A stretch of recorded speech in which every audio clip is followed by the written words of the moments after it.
नमस्कार। पश्चिम बंगाल में हिंसा का दौर जारी है। वहाँ जो सियासी जो घमासान है, घमासान के साथ-साथ चुनाव नतीजों के तत्काल बाद बंगाल में जो हिंसा का तांडव हुआ, सारे बंगाल में, जगह-जगह तृणमूल कांग्रेस के दफ्तर जलाए गए। कोई नई बात नहीं है हिंसा होना।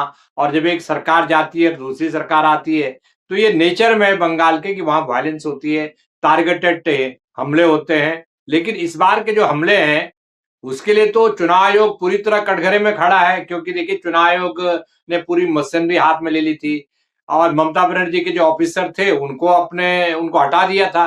चाहे वो चीफ सेक्रेटरी हो, चाहे वो डीजीपी पुलिस हो, चाहे वो कलकत्ता का पुलिस कमिश्नर हो। लेकिन वो जो लोग चुनाव आयोग ने अपॉइंट किए थे और जो कह रहे थे कि ये दूध के धुले हुए हैं, पहले वाले तो खराब थे, जो ममता बनर्जी के लोग थे, अब ये जो हमारे लोग हैं ये बहुत बढ़िया चलाएंगे। तो उनकी पोल तो चुनाव नतीजों के बाद खुल गई और कलकत्ता में सबसे ज्यादा वायलेंस कलकत्ता में हुई है। और चुनाव आयोग को जब लगा कि बदनामी हो रही है, तब उनको याद आई और तब उन्होंने सख्ती दिखाई। तो अब जो जो हालात है वो अभी भी ये नहीं कह सकते कि सामान्य हालात हैं। अभी भी चुनाव के बाद जो हिंसा होती है वो हिंसा का टेंशन है, तनाव वो जारी है। और सरकार बनाने की प्रक्रिया भी जारी है। ममता बनर्जी ने कह दिया मैं इस्तीफा नहीं दूंगी, क्योंकि भाई ममता बनर्जी कह रही है कि अगर आप नियम कायदों की, कानून की और संविधान की बात करो, तो भाई आप भी संविधान की बात करो, तो हम भी संविधान की बात करेंगे कि हमको इस्तीफा देना चाहिए कि नहीं देना चाहिए। सवाल ये है कि बंगाल में क्या होगा। आज की तारीख में बंगाल चौराहे पर खड़ा है। चुनाव के बाद नया मुख्यमंत्री तो बनेगा ही, उसके लिए 8 तारीख तक एक डेडलाइन है।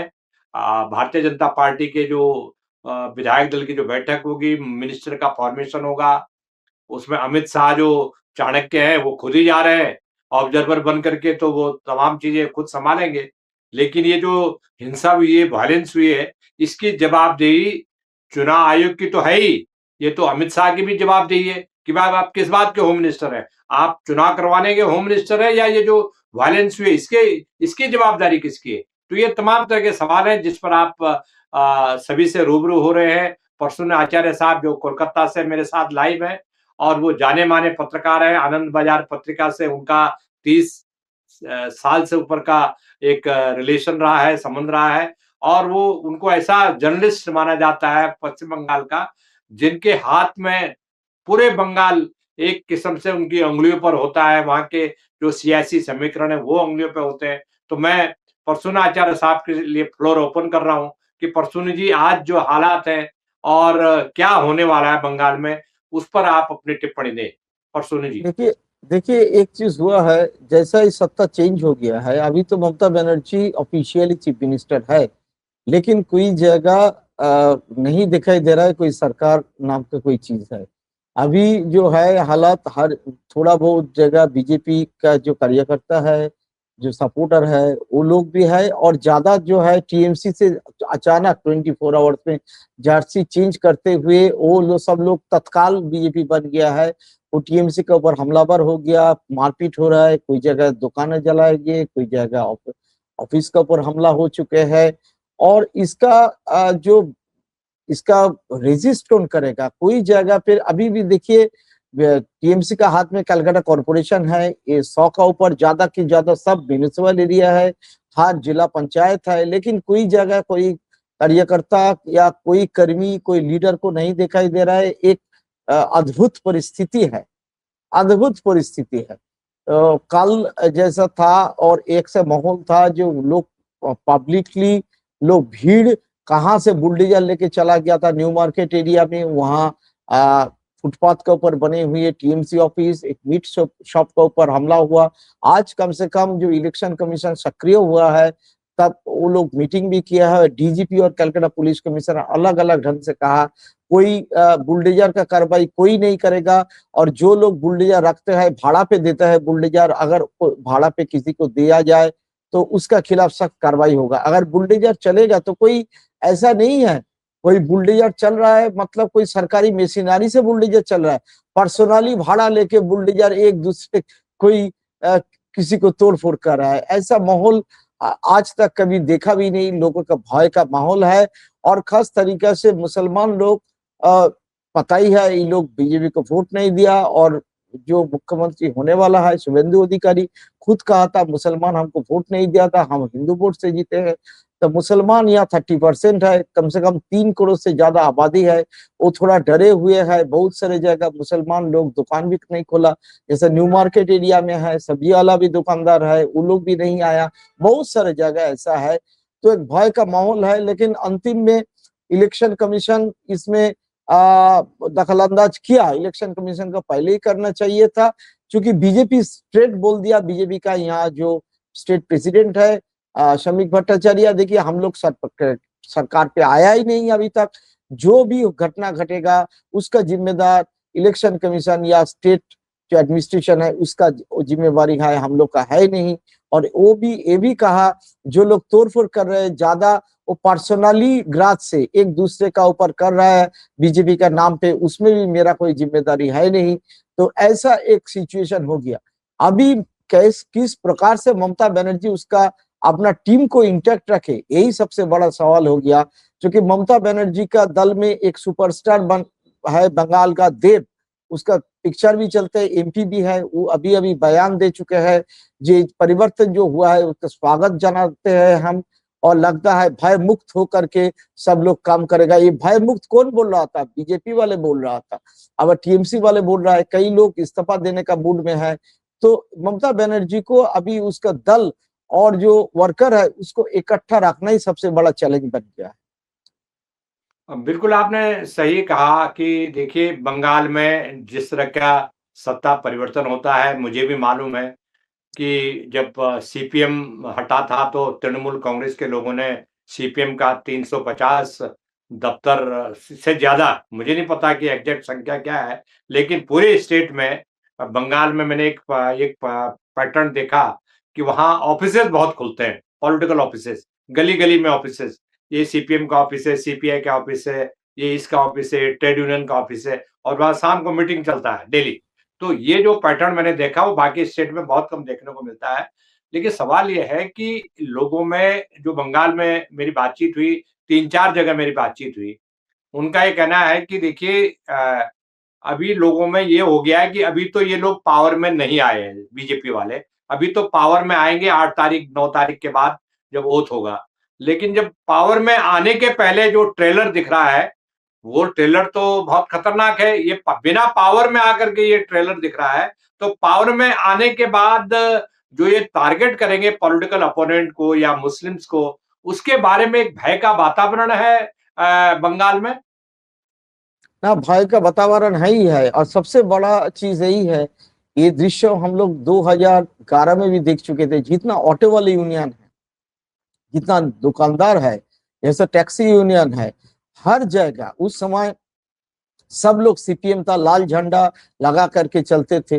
तुरंत उसको शिफ्ट हो गया था रातों रात। 2011 में दृश्य हम देख चुके थे, सब तिरंगा घासफुल हो गया था। जो ऑटो वाले इतना उसका नॉन जो लोग है असंगठित क्षेत्र में है, वर्कर है, वो सब लोग रातों रात चेंज कर गया उसका लॉयल्टी, और सब टीएमसी बन गया। सीटू का इतना करोड़ों लोग सपोर्ट करता था, कहाँ से वो गायब हो चुका था।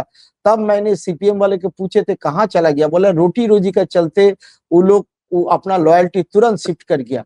और आज का दिन में वही देख रहा है, जो हर जगह जो टीएमसी का जो यूनियन था, चाहे ऑटो है, चाहे टैक्सी है, चाहे दुकानदार है, जहां भी हो, और संगठन, इवन द नवान्नो जो जो एडमिनिस्ट्रेटिव बिल्डिंग है, जो एजुकेशनल इंस्टीट्यूशन है, हर जगह लॉयल्टी शिफ्ट हो रहा है। रातों रात सब बीजेपी बन गया, भाजपा बन गया, पता नहीं था कहाँ से ये लोग आया। और इसी के चलते तुरंत ये सब तिरंगा घासफुल से कन्वर्ट कर लिया भगवा झंडा में।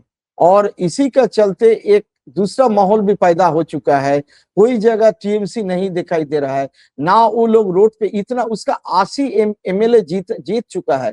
अभी भी कलकत्ता कॉर्पोरेशन उसका हाथ में है, अभी भी 100 का ऊपर 120-25 म्यूनिसिपल एरिया उसका हाथ में है, आसनसोल कॉर्पोरेशन उसका हाथ में है, सिलीगुड़ी कॉर्पोरेशन उसका हाथ में है, हर जिला परिषद, हर डिस्ट्रिक्ट पंचायत उसका हाथ में है, लेकिन कोई जगह नहीं दिखाई दे रहा है कोई रेजिस्टेंट है या टीएमसी का कुछ रेजिस्टेंट, और ये जो कार्रवाई चल रहा है इसका खिलाफ कुछ बोलने के लिए कोई ना सड़क पे उतर रहा है ना कुछ बोल रहा है।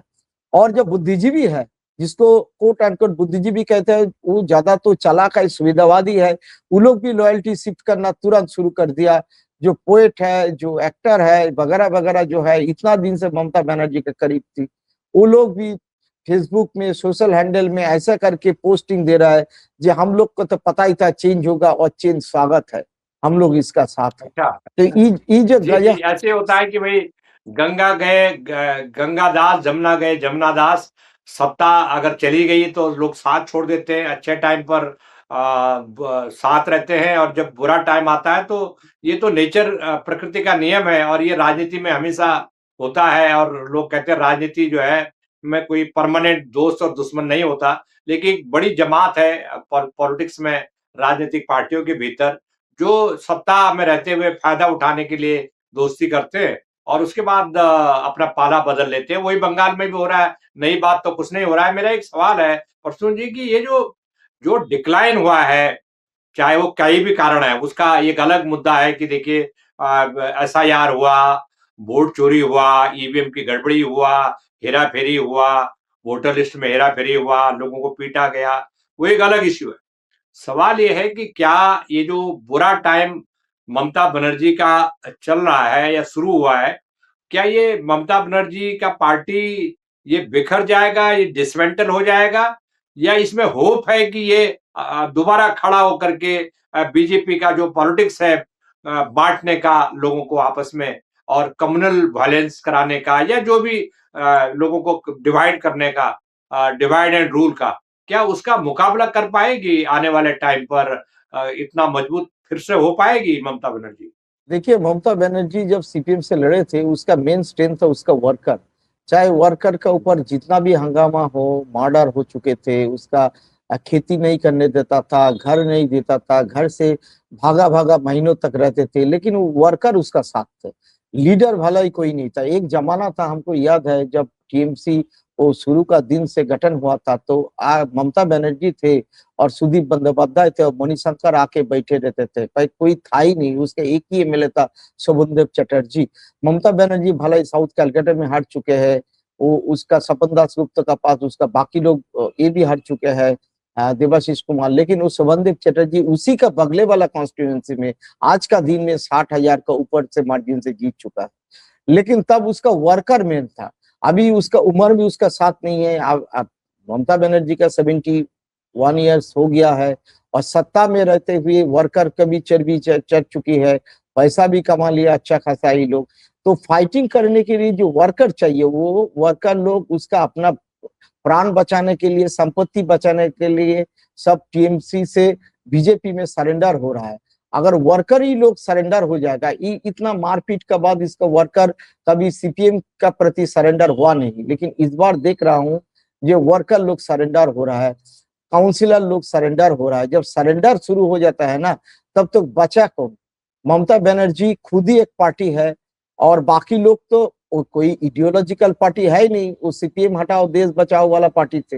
हम कई कई बार अपने को कहा, जो ये सॉफ्ट हिंदुत्व वाला लाइन से ममता बनर्जी का हाल वही होगा जो अरविंद केजरीवाल होना था, तो वही हो गया। हिंदू लोग गलबंदी हो गया, वहाँ 54% हिंदू से बढ़ा के बीजेपी का जो 45% वोट पड़ा, तो हिंदू का लगभग माने 70% हिंदू।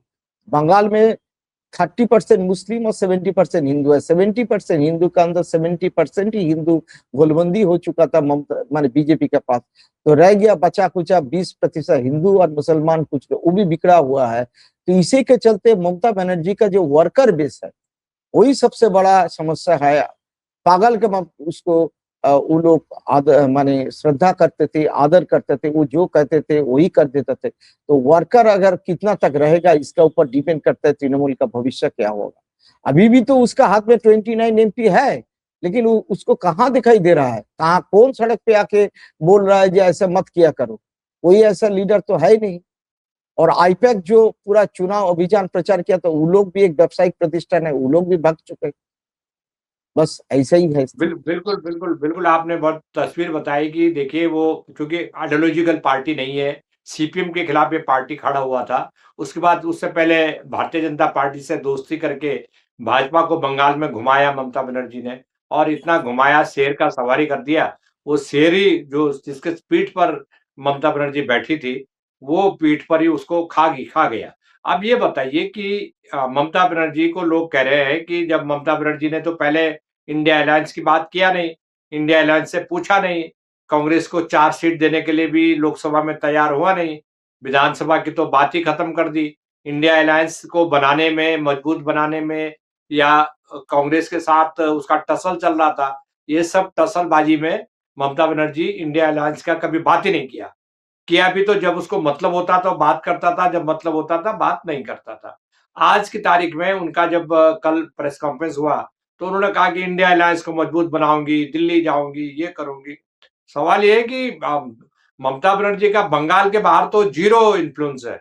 उसने गोवा में भी जाके देख लिया, त्रिपुरा में देख लिया, असम में देख लिया। सवाल ये है कि क्या ममता बनर्जी जो इंडिया अलायंस की बात कर रहा है, इसका लोग इसको सीरियसली ले रहे हैं या ये मतलब के लिए इंडिया अलायंस की बात कर रहा है? अभी देखिए ममता बनर्जी का अभी जो हाल हो गया ना, उसको इंडिया अलायंस छोड़ साथ ही उसको रखना पड़ेगा, क्योंकि ममता बनर्जी का तेवर तो कम हो गया। उसका पता चला कांग्रेस अगर उसके पीछे है तो उसका हर मुद्दा को कांग्रेस उठाएगा, सपोर्ट करेगा, अदरवाइज तो नहीं हो पाएगा। तो इसी के लिए वो अभी इंडिया अलायंस के साथ जुड़ा रहेगा, चाहे उसका जो मुद्दा है दिल्ली में बताना होगा और कांग्रेस का सपोर्ट उसको चाहिएगा। तो आने वाला दिन में क्या होगा पता नहीं है। हमको तो लगा आने वाला जो चुनाव होगा वो कांग्रेस को साथ लेने के लिए चलने का कम से कम काम करेगा, लेकिन सीपीएम तो उसका साथ किसी प्रकार से नहीं देगा, क्योंकि सीपीएम सोच रहा है अगर ममता चली गई और वो अपना वर्कर को पकड़ के नहीं रख पाएगी तो आने वाला दिन एक वैक्यूम बनेगा और वैक्यूम से सीपीआईएम का फिर उदय शुरू होना संभव होगा। लेकिन अभी का जो स्थिति लग रहा है वो तो कम से कम 10 साल इसको राज चलेगा, भाजपा को लग रहा है, क्योंकि एक तरफा उसका वर्कर अपना तो है 45% वोटर और वर्कर, और उसके साथ अगर टीएमसी का जो सरेंडर वर्कर जुड़ जाए तो उसका 50% के ऊपर चला जाएगा उसका स्ट्रेंथ। तो आने वाला चुनाव में हर जगह चुनाव होगा, चाहे म्यूनिसिपैलिटी हो, कॉर्पोरेशन हो, जहां भी होगा। अभी तो पंचायत चुनाव के लिए बहुत बाकी है, लेकिन अभी कोई जगह रेजिस्टेंस जो है ऐसा नहीं दिखाई दे रहा है। जैसा 2001 में सीपीएम हार चुके थे, लेकिन फिर भी जहां उसका जिला परिषद में, जिला पंचायत में उसका पावर था वहीं पर था, और वर्कर उसका उतना छोड़ के नहीं गया था, भला ही उसका ट्रेड यूनियन वाले चेंज हो चुका था। लेकिन इस बार ऐसा नहीं दिखाई दे रहा है, क्योंकि इडियोलॉजिकल पार्टी के साथ ही फैन क्लब वाला पार्टी का यही फर्क है।